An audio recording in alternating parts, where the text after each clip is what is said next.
Welcome back to another episode of the Camps Bay Guy podcast, your go-to podcast for everything real estate related on Cape Town's Atlantic seaboard. Today I'm going to be doing a solo episode. I just want to reflect on the last 9 episodes we've done on the podcast. It's been a great journey so far. I've really enjoyed chatting with each and every guest, and I think they've all given their own unique insights into what this market has to offer, as well as the challenges around working as a real estate agent on the Atlantic seaboard, as well as the opportunities that are there for those that are willing to work. So, today I want to just reflect on the main highlights from the last 9 episodes and really just take you through what I learned from those guests. And then to end off the episode, I also want to do a highlight on the market and what the market has done over the last year for 2023 and where I expect things to go in 2024, as well as some big sales that have been achieved over the last sort of 6 months. So I just want to do a bit of a highlight on that, as I don't think we've really reflected on what the market's done throughout the podcast. So I think that'll be very interesting. So without further ado, let's get into this episode. So to start off, I want to reflect on the episode I did with Sabir. Sabir, he's a massive influencer in the luxury real estate space, especially in South Africa, and he's obviously expanding his brand. He's got thousands of YouTube subscribers, and he's really built a brand around not only luxury real estate, but luxury goods now as well, with sports cars and things like that. So it was really great having him on the podcast. Obviously, I've known Sabir since before he, I think, even had 1,000 subscribers on YouTube. So it was really good to chat to him and go back to when we first met and look at the progression of both of our brands over time. And it was a really lovely chat. And some of the things that he touched on was how the media and social media influencers are kind of playing a bigger role in the real estate space. If we look at a property like the White House in Fresno, a very well-known YouTube influencer, Nezi, actually filmed a YouTube tour there, and that property was listed for over 300 million rand, and it just recently sold in the last sort of month. So it just shows how those sort of things are having a massive impact on the luxury space, and how important it is to have your property out on Instagram, YouTube, all those places, but also having it with the right people that are going to give it the right exposure. There's no use going with a minnow that isn't going to expose your property to as many people as possible. So selling a property for a price tag like that was only possible with a guy like Anezi, who has, I think, millions of subscribers on YouTube, coming from the States and filming a luxury tour there. The other thing we touched on with Sabir was the different trends in terms of property development in South Africa. Obviously in Johannesburg, people are looking for more space, and they're looking to live on secure lifestyle estates with lots of amenities. In Cape Town, obviously people also looking for space, but you're not really finding those security estates when you're looking on the Atlantic seaboard. But people are looking for properties that offer lots of amenities like a gym, pool, concierge, maybe even a pet park for people that have pets. And there's a trend that's gone towards more of the sort of micro development in Cape Town, catering to your Airbnb investor who's just looking for something that they can get their hands on, a really nice quality product, but not too expensive, that they know that's going to make a good return. Obviously, with tourism in Cape Town increasing exponentially over the next few years, I think it's projected to increase about 7.5% year on year, just based on the fact that we've got direct flights coming in from the US and lots of other major cities now.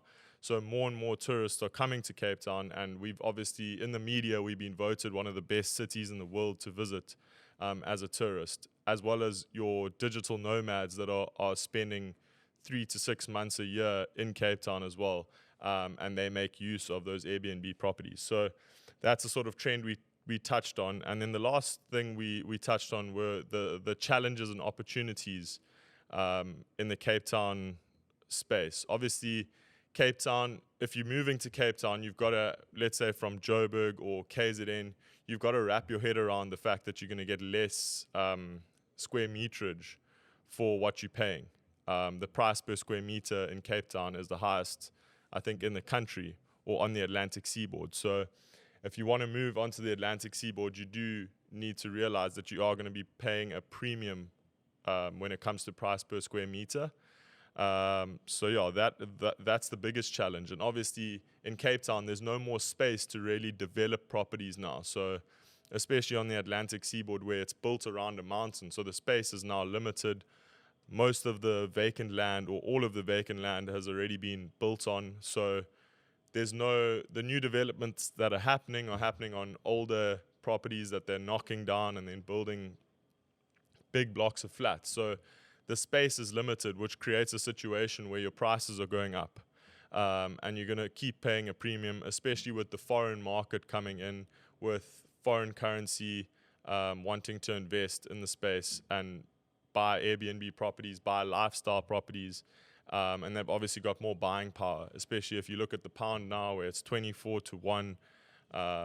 They're in the pound seats, and obviously, your average South African is not going to be able to keep up with someone like that. If they're competing on the same property, the foreigner is probably always going to be able to pay more. So, those are the sort of challenges. And it was really great to sit down with Sabir. He brought some great insights, and I'm excited to see what 2024 holds for him. He's got some big plans, and wishing him all the best. In our third episode, I sat down with Royden McRae, the founder of Rest Easy Property Management. Royden was formerly a very successful agent on the Atlantic seaboard, but after having done a few deals and his clients always asking him, for a property manager to do their Airbnb property management, he slowly realized there was a gap in the market for him to transition into that. And so on the side, he started up Rest Easy, and slowly Rest Easy built from 2 properties to 4 properties, and eventually now they've got over 50 properties. And Royden has officially stepped away from being an agent now, and he specializes in doing Airbnb property management, and he's now got about 60 properties under management. He's built a big business, and he spoke about the evolution of Airbnb on Cape Town's Atlantic seaboard. We also spoke about potential regulations coming in, as we've seen in London, New York, and Amsterdam. And we also spoke about there being more Airbnb properties in Cape Town than anywhere else in the world almost. So that was quite interesting. And the appetite is still there. We were talking about block living and how there's blocks going up all over Sea Point, and all of them are getting sold out within a couple of weeks. And they're all Airbnb properties, Airbnb investment properties, all micro apartments that people are buying for investment, because the returns are obviously there. The tourism is obviously projected to go up in the next few years.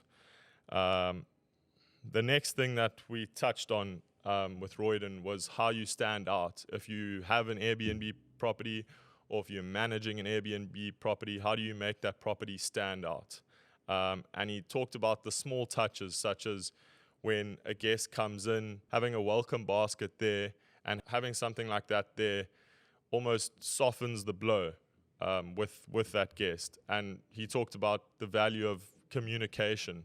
When you're running an Airbnb, you've got to have really good communication, how he's got people working 24 hours basically to make sure that any issues that come up are resolved as soon as possible. Because on Airbnb, it's all about getting good reviews so that your property ranks higher, so that you can make more money and get more bookings. And then we looked at the future outlook of Airbnb and where we see things going. Obviously, there might be regulations coming in because Airbnb has put a lot of pressure on the long-term rental market, because there's not a lot of properties available for long-term rental, due to the fact that you get a much higher return on investment if you're renting your property out on Airbnb. Obviously, the risk is much higher. Should tourism collapse, then obviously that market, you're competing with a lot more properties. But if tourism continues to grow, then your returns are going to be there. So we chatted about that, and potentially, some parts of Cape Town might not be able to do Airbnb if those regulations do come in, but I don't see that happening. This podcast is sponsored by Home Loan Junction. Home Loan Junction are a bond originator, and if you don't know what a bond originator is, a bond originator will help you get finance for your next property purchase. They'll go to all the banks, get you the best interest rate so that you don't have to go and barter and they'll make sure that you get the best deal for your next purchase. So if you're a foreigner or a local South African, Home Loan Junction will help you get the best finance for your purchase. Thank you so much to Home Loan Junction for sponsoring the podcast. It wouldn't be possible without you. In our fourth episode, we spoke to Rudy Jordan, who's an esteemed interior designer, the founder of Apex Interior Design, and he spoke about how interior design can enhance the value of a property through doing small strategic things, such as just changing colors, decluttering spaces. All those small things can make a buyer see much more value in a property. And yes, if the budget is there, I would definitely say you should employ an interior designer before you put your property on the market, especially if you want to achieve the highest price. It's definitely something to look into. And one thing I really enjoyed about that episode with Rudy was his personal journey about his brother's disability and how that has inspired the way he does interior design. He wants to create functional spaces that are inclusive for all people, which was great. And I like his approach to interior design. And then the last thing we touched on with Rudy was the design trends for 2024. And he spoke about incorporating color and comfort to modernize spaces. And I think that's quite an important thing, because a lot of the properties that we see now are just like white boxes. And I think it's important to have a bit of character in those spaces. So how do you incorporate color, like your blacks on your whites? And I think that those are simple things that are easy to do and are not very expensive, that can really enhance a space. In our fourth episode with Leo Floris, we spoke about Cape Town's global appeal. And Leo has worked in the UK property market for a number of years. He's a local South African, and he's now transitioned into being a sort of buyer's agent or consultant for buyers, international buyers looking for property, especially in Cape Town, especially along the Atlantic seaboard. Mostly he works with the UK market.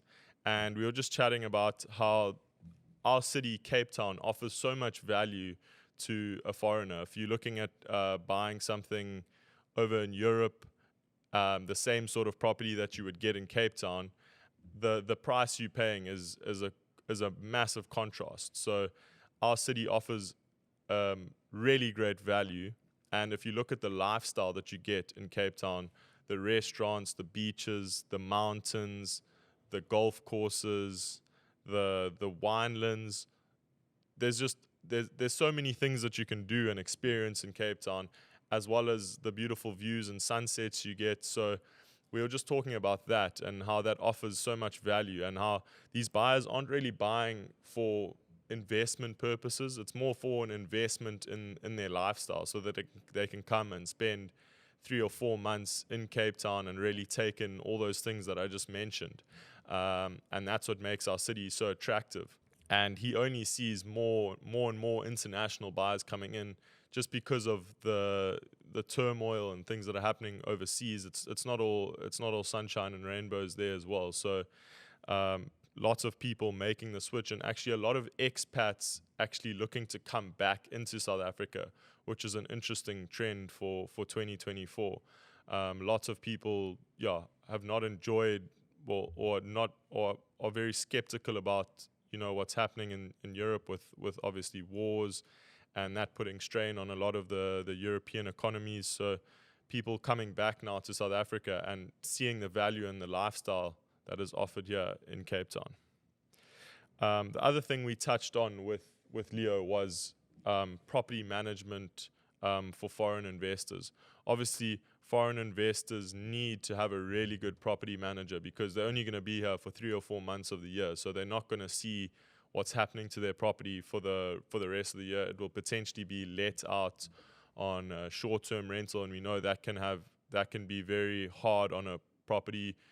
Your maintenance costs go up drastically on a short-term rental than if you're doing a long-term rental. So we touched on that, and if you're a foreigner looking to invest, you need to find a really good property manager for your property.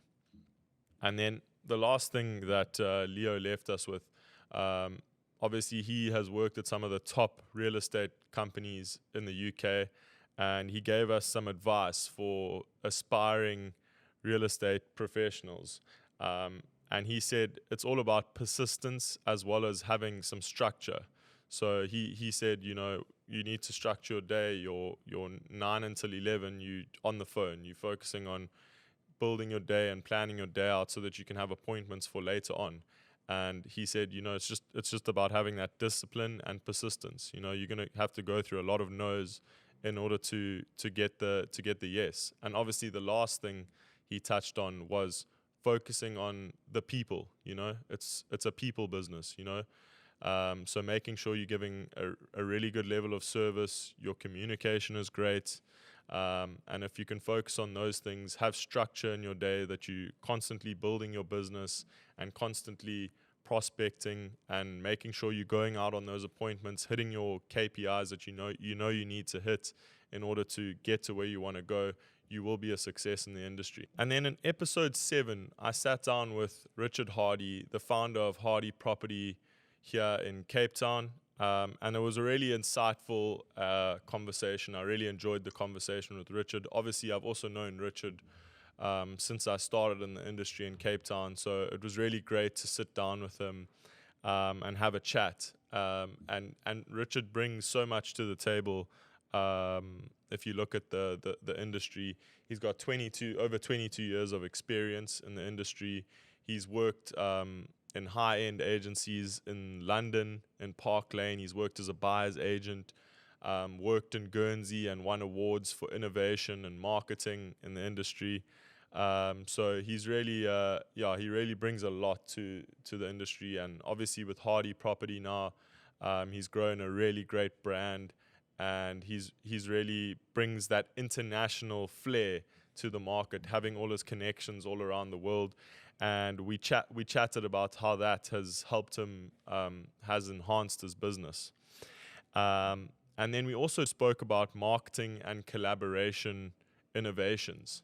And that was really great. Richard gave one experience where he actually sold a property on LinkedIn. He had a guy who really trusted him. It was sight unseen. The guy reached out to him, said he wanted to buy a property, and Richard found him the right property. He bought the property without even coming to Cape Town and seeing the property. Only once he had bought it, he came and had a look at the property.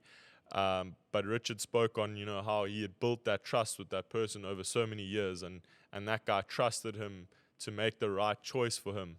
And that was amazing. And that just shows how social media is having a larger impact on building businesses and things like that. LinkedIn obviously playing a big role, but Instagram playing a massive role as well. And Richard also touched on how Instagram has really helped him stand out and grow his business, and that's what he loves doing. So that's what he focuses on in his business. And it was really refreshing to hear someone say that they don't cold call, because most of us, obviously working in the real estate industry, we cold call a lot. And Richard just saying that he's built such a great network that he doesn't really need to cold call. He's just tapped into all of his sphere of influence, and he keeps building that sphere of influence every time he does a great job for someone. And he gets, I think 90% of his business was referral business. So that just showed how if you focus on the people and building the relationships, how you can build such a great sustainable business, which I really enjoyed. And then in episode 6, we sat down with Trish Parsons, the manager of Harcourts Atlantic, and also my mother and mentor. So that was a really great conversation. I really enjoyed it. It was super wholesome. And yeah, my mom gave some really great insights. The first thing that she left us with, the first nugget of wisdom, was that real estate is about people. It's not about the property. It's about, if you can nurture that relationship and you can take care of that person, they will trust you with their property and they will trust you to help them make a decision. And I think as real estate agents, we are more, transitioning into being advisors rather than, the whole obviously the marketing is important of a property, but it's about that relationship and building that relationship and that trust with the client. And that is what that's really the biggest nugget of wisdom that she left us with in that episode. And she also touched on the challenges that women face in the real estate industry. Obviously, the obvious one would be personal safety, going out on viewings alone and not knowing who you're going to be meeting for the first time. And she said you can combat that by qualifying your clients properly. And I think that is what a lot of agents are scared to do, is qualify their buyers and qualify the clients properly. If you qualify a client properly, you can save yourself a lot of time. This podcast is sponsored by Van Zyl Kruger Attorneys. Van Zyl Kruger Attorneys have been my number one supporter since the first day that I started in the real estate industry. They've always been there for my clients when critical questions around the transfer of a property have come up. And I'm super grateful to them for sponsoring this podcast. If you are looking for a transferring attorney on your next sale, please consider Van Zyl Kruger Attorneys. They won't let you down. So, yeah, thanks again to Van Zyl Kruger Attorneys for sponsoring the podcast. And, yeah, it wouldn't be possible without them. The other thing she touched on was the importance of self-worth. If you don't value yourself, other people won't value you. So you need to go out there into business and do business and value yourself when you are doing that business. So, yeah, that was a really great episode with my mother. And she really shared some amazing nuggets of wisdom, and as well as some struggles that she faced when she came to Cape Town, and how Cape Town was very difficult from, the business she was used to running back in KZN to a completely different market where she had to adapt, but she's really enjoyed it. So, yeah. And she's built a great team at Harcourts, and I look forward to seeing where that goes. So, yeah. Really enjoyed having her on. And then in episode 8, I sat down with Neil Robinson, a very good colleague of mine. I remember it was a great episode because Neil and I both kind of started our real estate journeys at the same time. I still remember him and I sitting down at a cafe in Camps Bay, and him asking me for advice about, how to go about moving to Cape Town. He was really interested in making the transition from Johannesburg to Cape Town, and eventually he has made the move now. And we didn't only talk about real estate, we spoke about his personal challenges, the biggest being having to teach himself how to walk after having a serious cycling accident and having to adjust to, not being. His vision for his life was to become a professional cyclist, and how that all got shattered when he got a serious concussion, but how he overcame that challenge and how he eventually went and worked for a very successful entrepreneur who mentored him and taught him that he needs to take risks and he needs to fail. And he eventually then started Flippers, which became with 100 Rand, and it became a massive a business around South Africa, where he basically takes old furniture, he refurbishes it, and then he sells it. So it was a very good conversation with Neil. Just talking all about mindset and the importance of having a good mindset as a real estate agent or in any business, because you are going to fail a lot and you are going to need to be resilient and have discipline and be able to show up every day and do the things, even when things aren't going your way. So, yeah, really great conversation with Neil. He left us with a lot. He put it all out there, talking about the setbacks he had in not only in his career, but in his personal life, obviously teaching himself how to walk again. So, really great episode. And then in the ninth episode, I sat down with Almar Saliers, a great, a colleague of mine at Harcourt's Real Estate, and we spoke about personal growth in real estate, but I think it's also important in life to continuously be growing and learning new things. We spoke about his transition, working for a boutique agency to now working for a larger agency, and the pros and cons of both.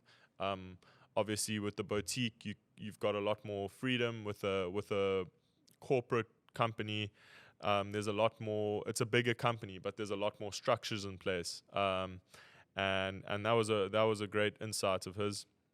And we then touched on personal growth and the importance of personal connections adapting to new challenges.